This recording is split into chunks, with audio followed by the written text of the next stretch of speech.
Y'all, we back at the Young Thug YSL trial, and we're gonna watch it live. But y'all, this just is something, something, something, something. That's all I got to say.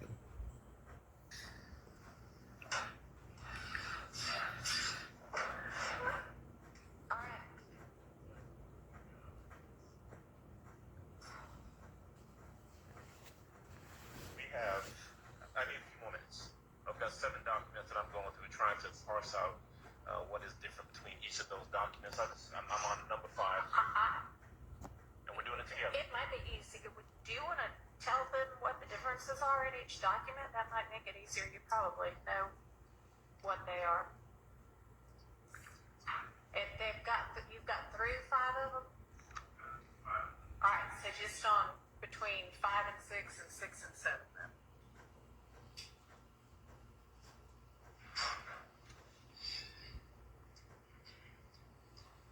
Which would be, I guess, between 454, 455, and then 456. See, she always looking for paper.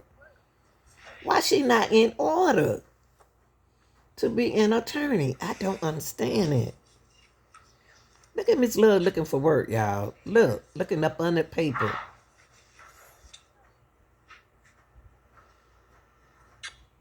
She's not never prepared. Lord have mercy, Jesus. Now, y'all, this is a waste of time.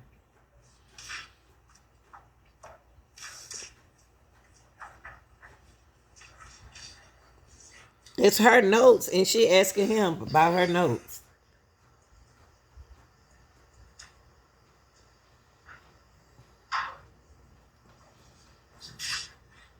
It should be on a computer. If you put everything inside a computer, save it. Save it on this drive. You be good. Why? What? She on that probably doing other cases. And look at the judge ain't saying nothing to her. This is so embarrassing.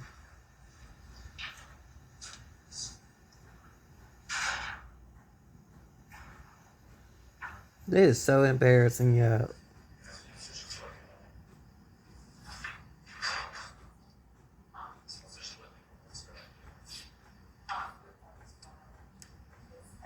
Apparently. Okay. So that won't make it any faster than I thought maybe it would, but that's fine. That's fine.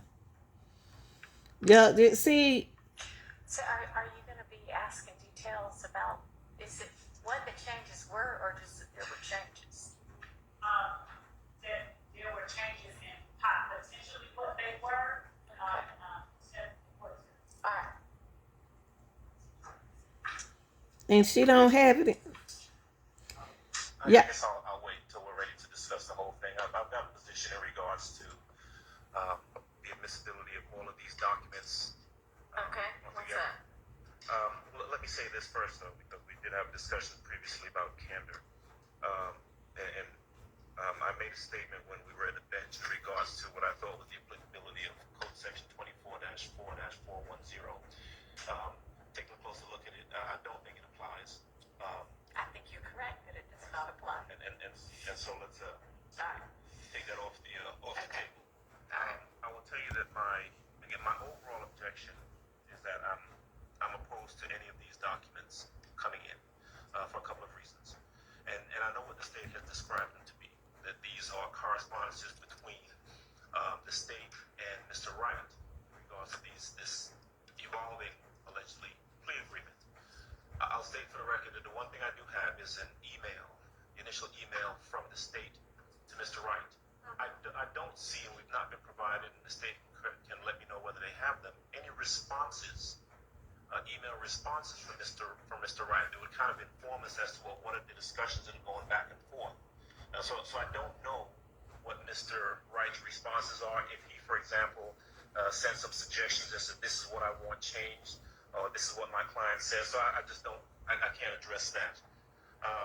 But in addition to that, my recollection from Mr. Sledge's testimony ultimately is that he indicated that there were changes made to the agreement. That he suggested changes, or he told his attorney that some things needed to be changed, and the state declined to change some, and they did change some. He ultimately admitted that. And so if the intent of the state by trying to introduce these documents is to show that there were changes made, well, that's not necessary, because that's come out through the testimony. Now, if they want to, if their intent is to say that there was a specific change made to maybe a specific section, that can also come out through testimony. If this witness, Mr. Wright, and I presume he does, that he would know that Section 8, and I'm using that hypothetically, Section 8 of the agreement was changed from this language to that language, and he can testify to that. But I don't think that the wholesale admissibility of all of these documents is really necessary to prove the point that the state is attempting to make. Mr. Sledge was on the stand. He could have been confronted if the state's intention is to give him different versions and say, well, didn't this change? She ain't looking for them papers, y'all. He could have been confronted with that. Well, I mean, she could have maybe tried, but I'm not sure that would have been successful, since these are conversations and correspondences between Miss Love and Mr. Wright, not between Miss Love and Mr. Sledge. So I don't know that. I mean, I think he even said, I don't know what got said between my attorney and her. I just know what my attorney and I said. So that wouldn't have gone very far. Yeah. So do you have an evidentiary objection to these, or just, I don't really want it? Well, they're not, I don't believe that they're prior. It's not a prior inconsistent statement. I don't know if they're trying to introduce them as impeachment. If that's the case, then I would suggest to the court that they are not prior inconsistent statements of anyone. And I would say they're not relevant. That they're under 403 there. It's a waste of time. It doesn't prove any point that's an issue in this case. Certainly this witness can testify to. All right. Well, at this point, those are overruled. Are we ready for the witness now?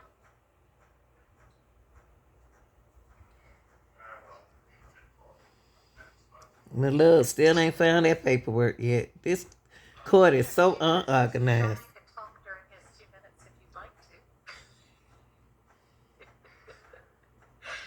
See, what's so funny? Yeah, I was just trying to support Mr. Adams here a little bit, because we're essentially with these different documents. The documents didn't even come through on my email, so I would send them afterwards. But we're just trying to identify the changes.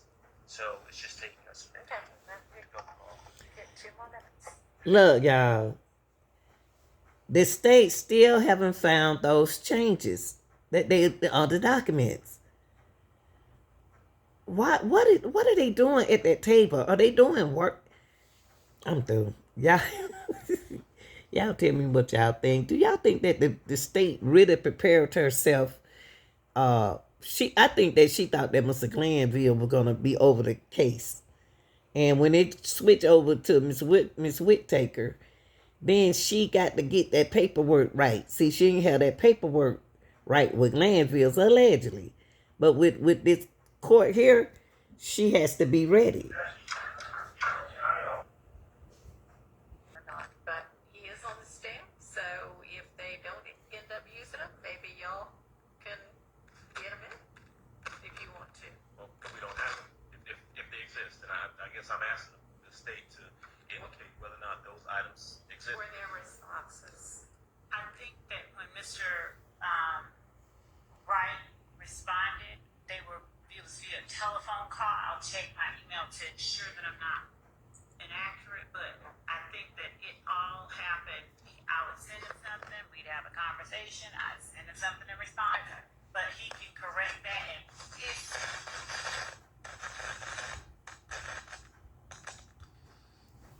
Just talk.